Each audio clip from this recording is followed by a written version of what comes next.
friends, welcome back once again. Today we would be discussing about the mistake which a aspirant commit when he's preparing for civil services examination. मतलब ये गलतियां first attempt student से तो होती ही है, but if you are a senior candidate, if you are preparing for civil services examination from past 2-3 years, and if you are not able to clear the prelim examination, this might be one of the mistakes which you are doing. मतलब ये गलतियां avoidable है. ये गलतियां आप इसको अगर avoid करोगे तो आपका जो चांस है प्रिपरेशन अच्छा होने का, that is more than 90% of the students. मतलब आप इसमें से जितने मिस्टेक्स अवॉइड कर पाओगे, जितने अगर अवॉइड किए, then within next 1 year your preparation will be solid, you would be confident and you will be more focused. Okay, so without wasting any time हम start करेंगे. So the first mistake which aspirant do is, especially first time aspirant, so they start preparing for examination without understanding the exam. देखो, कोई भी examination को आप अगर prepare कर रहे हो तो उसका पैटर्न, उसका सिलेबस, उसके बुक लिस्ट, उसका प्रीवियस ईयर क्वेश्चन पेपर, ये सब आपको पता होना चाहिए. सो you should not start preparing for this examination without knowing all this. अगर आपने इसका PYQs, क्वेश्चन कहाँ से कैसे पूछते हैं, दूसरा सिलेबस, ठीक है, उसके बाद आपका pattern of the examination.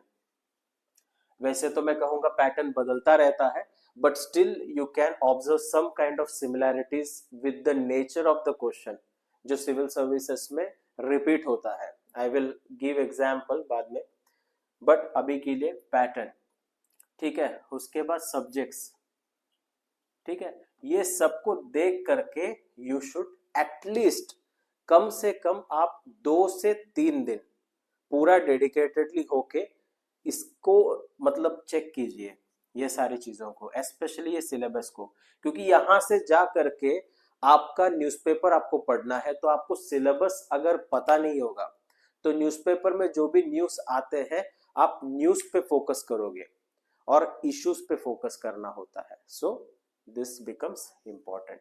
So don't do this mistake like starting without understanding the exam. So ये mistake को avoid किया जा सकता है. Now second, studying without a strategy. देखो, बहुत सारे aspirants, toppers जो होते हैं especially, they follow a strategy. They follow a routine कि मुझे दिसंबर तक मेंस इतना % कवर करना है, ऑप्शनल इतना % कवर करना है, एथिक्स का इतना होना चाहिए. So they make a target, they have a plan. अगर आपके पास स्ट्रैटेजी नहीं है, सो सोच के देखिए, if you don't have a strategy, it is as good as a Titanic with no radar. तो वो तो डूबेगा ही ना. तो you should have a strategy. So at least अभी फिलहाल के लिए मैं आपको ये नहीं बताऊंगा कि आप पूरे नेक्स्ट 10 मंथ्स का स्ट्रैटेजी बनाओ, but at least make weekly strategy.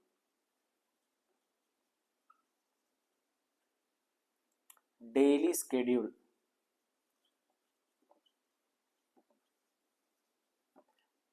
At max ज्यादा से ज्यादा मंथली स्ट्रैटेजी.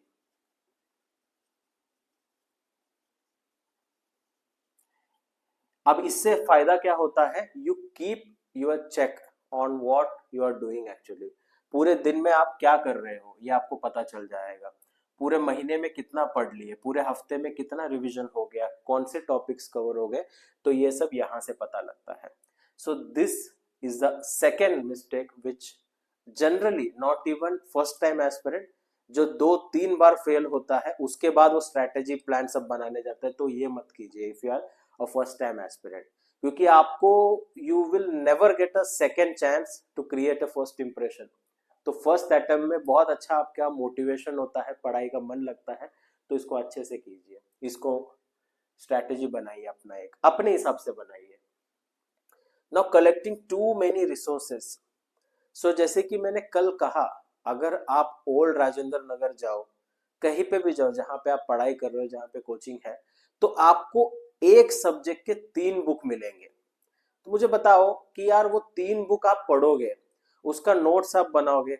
अगर मैं मानता हूं आपका नोट मेकिंग स्किल काफी अच्छा है और एक बुक को आप कंपाइल करके 150 पेजेस बनाते हो, तो 3 बुक का कितना हो जाएगा? It would be somewhere around 400 pages. तो 400 पेज का किताब एक सब्जेक्ट के लिए आप पढ़ोगे, तो आप उसका रिवीजन कर पाओगे क्या? A big reason for failure और फॉर डीमोटिवेशन होता है ना कि पूरा दिन पढ़ने के बाद भी लगता है कि मुझे कुछ याद नहीं है। वो इसलिए हो रहा है क्योंकि आप बहुत रिसोर्सेस कलेक्ट कर रहे हो। वन बुक, एक सब्जेक्ट, इतना याद रखना है। Don't go for too many resources. आपका सिविल सर्विसेज एग्जामिनेशन में 12 किताब, इससे ज्यादा कुछ चाहिए ही नहीं होता है, मतलब ऑप्शनल को हटा के 12 किताब। बाकी आप पीडीएफ पढ़ रहे हो, वैल्यू एडिशन कर रहे हो, उसको सब एक शॉर्ट बुलेट पॉइंट्स में लिखो, इट्स गुड, बट ये नहीं करना है। So you should not collect too many resources. One subject, one book, ठीक है। नाउ इग्नोरिंग एनसीईआरटी, अगेन ये स्पेशली वो एस्पिरेंट करते हैं। अगर आप फेल हो रहे हो तो आप मेरे से बहुत अच्छा रिलेट कर पाओगे। ये सारा जो मिस्टेक्स मैं एक्सप्लेन कर रहा हूँ, उसमें ये मिस्टेक जो है आपका इग्नोरिंग एनसीईआरटी, इधर से ना आपका क्या होता है, एक फाउंडेशन बनता है। मैं ये नहीं कह रहा हूँ कि आपको सब एनसीईआरटी पढ़नी है, बट जो मैंने आपको बताया था पिछले वीडियो में कि जो हिस्ट्री है और ज्योग्राफी है, उसकी एटलीस्ट आपने एनसीईआरटी पढ़ी है, तो आप सही डायरेक्शन में हो, आपका फाउंडेशन अच्छा बना है। So most of the student वो इसको बहुत लाइटली ले लेते हैं एनसीईआरटी को, और नतीजा वही होता है, फेल। अब answer writing, like answer writing एक मेंटल गेम है एक्चुअली। लाइक अगर मैं आपको बताऊं, student 99% of the student they wait for perfection, और परफेक्ट नाम का कोई चीज यूपीएससी में एग्जिस्ट ही नहीं करता। You don't have to be perfect. आपको बेसिक इंट्रोडक्शन करने का तरीका आता है, आपके पास अगर एटलीस्ट 7 बुलेट पॉइंट में आपका कंटेंट है तो भी चल जाएगा आपका body. And if you can conclude it with some good relevant fact और एग्जाम्पल और कोट्स, जो भी कुछ है, तो आपका आंसर राइटिंग अच्छा माना जाता है। लेकिन यू वेट फॉर परफेक्शन। आपको अगस्त सितंबर में आंसर राइटिंग स्टार्ट करना चाहिए, एटलीस्ट स्टार्ट डू दिस। अगर आप फर्स्ट अटेम्प्ट है और आप इस एग्जाम को क्लियर करना चाहते हैं, so try this at least 2 questions per week.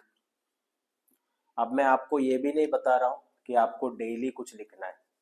देखो, मैं अगर चाहिए वीडियो को थोड़ा स्ट्रांग बनाना है, then I can suggest that you write daily 1 answer, but उससे फायदा नहीं होने वाला, उस वो करोगे भी नहीं आप, क्योंकि मुझे पता है most of the student they will not do it.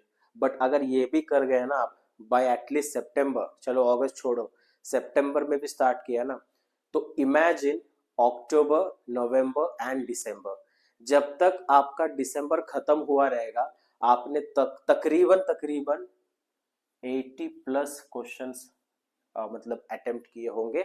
और जहां पे आप स्टार्ट कर रहे हो उससे तो एटलीस्ट बेटर पोजीशन में होंगे by end of December, at least ये तो कर लेना। उसके बाद जा करके अगर दिसंबर में आपको लग रहा है, then go for some test series. बहुत बहुत हेल्प करेगा आपको कॉन्फिडेंस गेन करने में। मतलब असली मैटर कॉन्फिडेंस का ही है।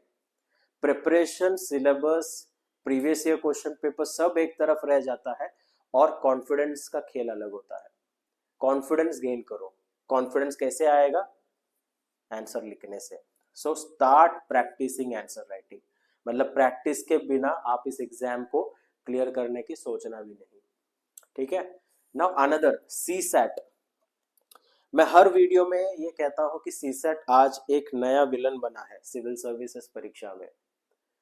मतलब आप इसको अगर लाइटली ले रहे हो, especially if you are a first time aspirant, तो अगर आपका numerical solving capability, higher order thinking skill सब अच्छा है तो ठीक है, स्किप कर सकते हो, बट नहीं है then there is no way forward then practice.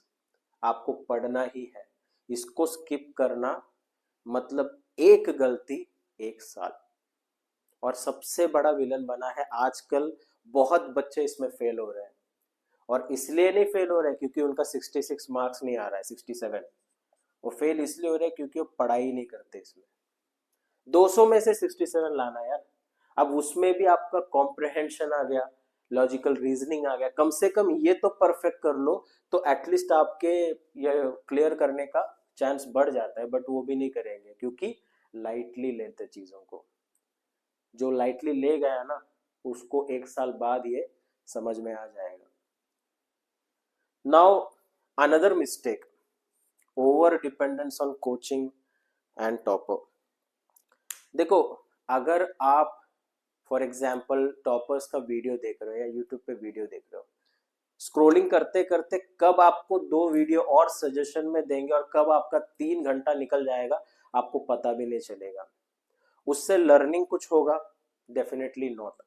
लेकिन अगर आप उसका एक गाइडेंस बोल के लोगे, मतलब उसका यूज जो है एक हेल्दी वे में करोगे और इस पे ज्यादा डिपेंड न हो करके, इसको गाइडेंस को लेकर के आप अगर अपने सेल्फ स्टडी पे ज्यादा फोकस करोगे तो क्या होगा, आपके पास रिसोर्सेज भी लिमिटेड रहेंगी, नोट्स भी कंसाइज होगा और रिवीजन और प्रैक्टिस बहुत परफेक्ट होगा, और उससे आपका चांस ऑलमोस्ट डबल हो जाता है क्लियर करने का। Now again, ignoring revision and test series. मतलब एक सच्ची बात बताना कि अभी आप कोई भी अगर एक्सपीरियंस कैंडिडेट मुझे सुन रहा है तो मुझे एक बात बताओ, आप टेस्ट सीरीज स्टार्ट कब करते हो? आप कमेंट सेक्शन में मुझे बता सकते हो। प्रीलिम और मेंस का आप टेस्ट सीरीज स्टार्ट कब करोगे?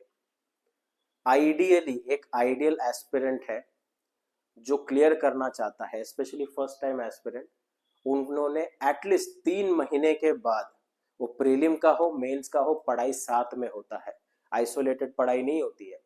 कंटेंट एक है, एग्जाम एक है, लेकिन हम दोनों को अलग अलग पढ़ते हैं और फिर उससे क्या होता है, प्रिपरेशन स्पॉइल होता है। So what you should be doing, ideally after 2-3 months of your preparation you should start writing at least 2 answer per week or at least 50 questions per week for prelims। ये करने से क्या होगा पता है? ये करने से आपको एक पता चल जाएगा कि मैं कितने पानी में हूं। इंपॉर्टेंट है ये चीज जानना कि मेरा फेलियर किस वजह से हो रहा है। एक गलती को अगर जल्दी समझ लोगे तो उस गलती पे काम कर पाओगे। मार्च अप्रैल में जाकर के टेस्ट देना या फरवरी में जाकर के टेस्ट देना एक्चुअली बेवकूफी है, क्योंकि वहां से अगर आपको गलतियां पता चल गई बट आपके दिमाग में 100 ऐसे चीज होंगे उस वक्त कि आप पढ़ाई पे फोकस नहीं कर पाओगे, आपका जो मेंटल स्टेबिलिटी है वो बिगड़ जाएगा, आप फिर डीमोटिवेट हो जाओगे। तो it's better that you start early, at least 5 questions daily कर लो यार, 50 क्वेश्चन छोड़ दो, 5 क्वेश्चन डेली एमसीक्यूज। आजकल तो इतने सारे प्लेटफॉर्म्स हैं, even I will also start asking you at least 5 questions daily. इसको कर लेना अच्छे से तो कॉन्फिडेंस बिल्ड होगा, गलतियां होगी, और कितना भी अटेम्प्ट कर लो यार, हम कितना भी पढ़ाई कर लो, एस्पिरेंट जो होता है 40 to 45 क्वेश्चन जो है प्रीलिम में सॉल्व करता है। जो अभी एक्सपीरियंस कैंडिडेट मुझे सुन रहा है वो मुझे रिलेट कर पाएगा, 40 to 45 क्वेश्चन, बाकी सब जो होता है ना इट्स लाइक गेस ओनली। एक कैलकुलेटेड वे में वो सॉल्व करता है और फिर उसका करेक्ट रॉन्ग जो भी आता है उसके प्रैक्टिस पे डिपेंड करता है। लेकिन आप कितना भी पढ़ लो, आप इससे ज़्यादा बहुत रेयरली सॉल्व कर पाते हैं आप 100 में से। So here come the importance of test series. अब नॉट मेकिंग नोट्स,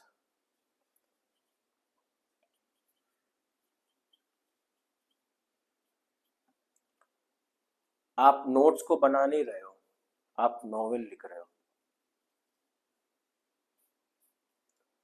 नॉवेल लिखते हैं यार बच्चे, मतलब notes banana, it's like you should be actually writing it in bullet points. मतलब नोट्स क्या होता पता है, लक्ष्मीकांत का बुक पढ़ने के बाद 40 to 50 पेजेस का कंपाइलेशन आना चाहिए, तब जाके कह सकते हैं नोट्स बनाए। बुलेट पॉइंट, क्योंकि होगा ये कि प्रीलिम क्लियर करने के बाद जब आप मेंस, और अभी के बच्चे रिलेट करेंगे जो मेंस लिख रहे हैं, जिसकी तैयारी कर रहे हैं, और आप जब मेंस लिखने जाओगे तो आप भी रिलेट कर पाओगे। सुबह आप जाओगे एग्जाम देने, लाइक अराउंड 8:30, एग्जाम का फर्स्ट पेपर दे के आओगे, दूसरा पेपर देने जाओगे, तो 6 घंटे एग्जामिनेशन को अटेंड करने के बाद जब आप अपने होटल रूम में 5:30-6 बजे आओगे, तब आपके पास जो है ना, लाइक जो 3 बुक भी पूरा पढ़ने का टाइम नहीं रहेगा, टाइम निकल जाएगा। अब अगर आपने नोट्स बनाया है, बुलेट पॉइंट में बनाया है, माइंड मैप्स में बनाया है, फ्लो चार्ट का यूज किया है, तो वो नोट का जो रिवीजन है ना, फटाक से हो जाएगा। मतलब आप पेपर 1 का अगर रिवीजन करने बैठ गए, अगर आपने एक नोट भी, अगर आपने 100 पेजेस का बनाया है, तो 10 बुक है 1000 पेजेस क्या आप वो पहले दिन में पढ़ लोगे, और फिर दूसरा पेपर पॉलिटी मतलब GS2 वो भी पढ़ना है, कैसे होगा। तो नॉवेल मत लिखिए, नोट्स बनाइए, स्पेशली फर्स्ट अटेम्प्ट वाले बच्चे। यहाँ नोट मेकिंग का अगर आपको नहीं आ रहा है कैसा बनाने, I would be taking a second video for that, उसको जरूर देखना, तो समझ में आ जाएगा। और कोई भी चीज समझ में नहीं आता है तो उसको पूछो, आप अपना कमेंट सेक्शन का यूज कर सकते हो, कोई भी सवाल है UPSC related, you can ask it over there. इतना तो प्रिपरेशन की बात हो गई यार, अब थोड़ा पर्सनल बातें करते हैं। Mental and physical health. यार मैं जब प्रिपरेशन कर रहा होता हूँ तब मुझे बच्चों का जो मेंटल एबिलिटी है, मतलब जो मेंटल ट्रॉमा होता है, वो मुझे समझ में आता है।